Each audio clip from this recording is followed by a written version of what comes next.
জলের হিসাব সে দিতে হবে। তাহলে একজনে যদি আমাকে কাদায় বিনিময়ে চোখের জলের হিসাব দিতে হয়, কিন্তু আপনি যে গোবিন্দের জন্য কাঁদছেন সেই হিসাব ওদের কাতার মধ্যে লিখা হোক। আমরা প্রতিনিয়ত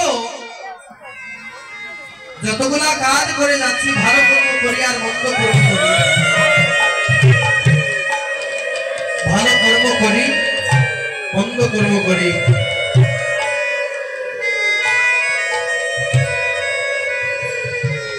সবগুলা কিন্তু চিত্রগুপ্তের খাতায় বা লিপিবদ্ধ হয়। এই দেখুন, আমরা যখন রুদ্রে যখন হাঁটি দেখবেন নিজের অঙ্গের ছায়াভূমের মধ্যে পড়ে, যার নাম হচ্ছে চিত্রগুপ্ত। এই জগতে আমরা যত ভালো কাজ করছি মন্দ কাজ করছি সকল কিছুর হিসাব হচ্ছে। এখন বলতে পারে ওই চিত্রগুপ্ত যখন সবকিছু লিখে নিচ্ছে, তাহলে তো অন্ধকারের মধ্যে চিত্রগুপ্ত নাই। তাহলে আমি যদি রাত্রিবেলা পাপ করি সেই পাপ কি চিত্রগুপ্তের খাতায় লেখা হবে না? অবশ্যই লেখা হবে। বলবেন কেমন করে? এই জগতে আমরা যত কাজ করছি সবগুলার সাক্ষী হচ্ছেন 14 জন।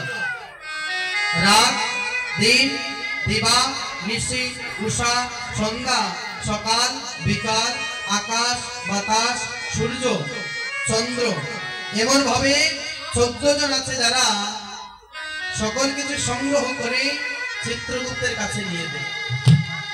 এই 14 জনের প্রিন্সিপাল হচ্ছেন চিত্রগুপ্ত।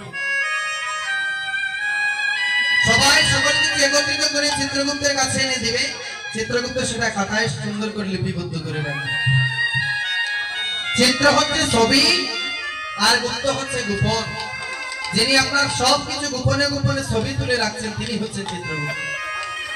তাহলে এই যে এখানে সে নয়ন ধরে গোবিন্দের চরণ ধৌত করে দিলেন, সেটা চিত্রগুপ্তের খাতায় লিপিবদ্ধ করা হয়ে গিয়েছে। এই কলিতে আমরা অতি সহজ পথ পেয়েছি মা, যে পথটা এই কলিহত জীব ছাড়া আর কোন যুগে এত সহজ ভাবে কেউ পায়নি।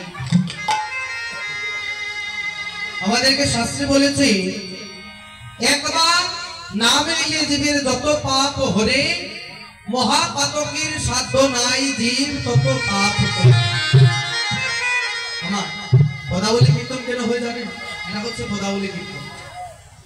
পদাবলী কীর্তনটা এই জন্য হয় যাতে পদের মাধ্যমে মানুষ মনকে বলি দিতে পারে। পদের মাধ্যমে মনকে বলি দেওয়ার নাম হচ্ছে পদাবলী। এই যে আমরা কীর্তন আস্বাদন করছি, যদি পদাবলী কীর্তন না হয়, ভাগবত পাঠ যদি আলোচনা না হয়, তাহলে এই জগতে আমরা কোনো কিছু জানতে পারবো না। এখানে আমরা এসে যা শ্রবণ করবো তা আমাদের মনে থাকবে। এখানে যা শ্রবণ করছেন আপনারা, ওই প্রত্যেকটা কথার মধ্যে যদি 4 থেকে 5টা কথাও যদি বাড়িতে নিয়ে যেতে পারে, তাহলে আপনাদেরও কীর্তনে আসা সার্থক, আর আমার এখানে কীর্তন পরিবেশন করাও সার্থক। এই জগতে ওই আপনাদের সম্মুখে ওইখানে দেখেছি একটা নদী আছে, বন নদী। ওই নদী যদি এপার থেকে ওই পারে যদি আমরা যাই, একটা নৌকা করে যদি যাই, তাহলে মাঝিকে কি দিতে হবে? অর্থ দিতে হবে। তাহলে একটা জিনিস জানুন মা, আমরা যখন সবাই জগৎ ছেড়ে চলে যাব, তখন আমাদের সবাইকে ওই ভবনদীর ঘাটে যেতে হবে। ওই ভবনদীর ঘাটে যখন আমরা যাব, সেখানে মাঝি থাকবেন আমার অনাদিরাদি গোবিন্দ। সেদিন সেখানে মাঝি আর কেউ নয়, আমার গোবিন্দ সেদিন মাঝি থাকবে। আর ওই ভবনদীর পারে চিত্রগুপ্ত খাতা নিয়ে বসে।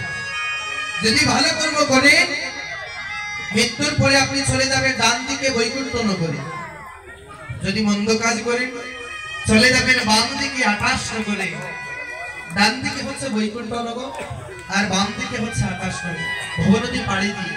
তাহলে যদি ভবনদী পাড়ি দিতে না পারেন, তাহলে তো ওই বৈকুণ্ঠ নগরেও যেতে পারবেন না।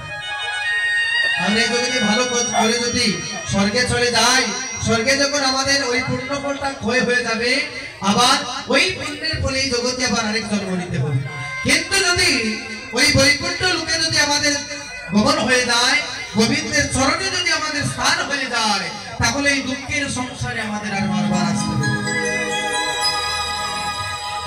ওই ভবনদীর ঘাটে যে যাবে সেদিনই যদি আপনার কাছে টাকা না থাকে গোবিন্দ পার করবে মা?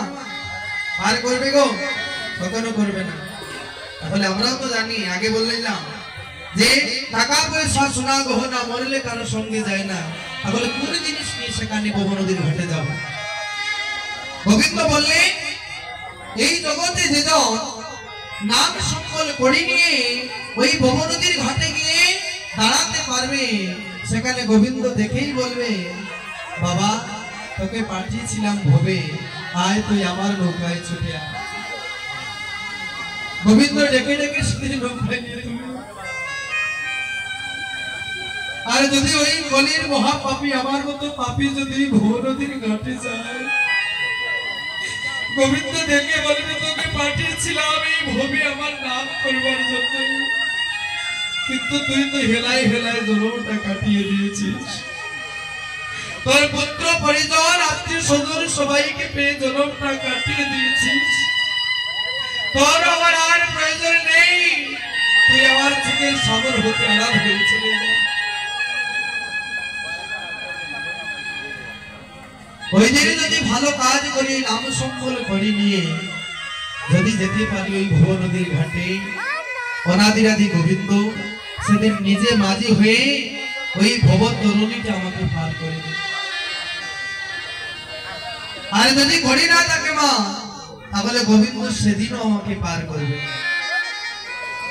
তখন আমার যেতে হবে বাম থেকে 28 নগরে, যে নরকের মধ্যে 28টা নরকের মধ্যে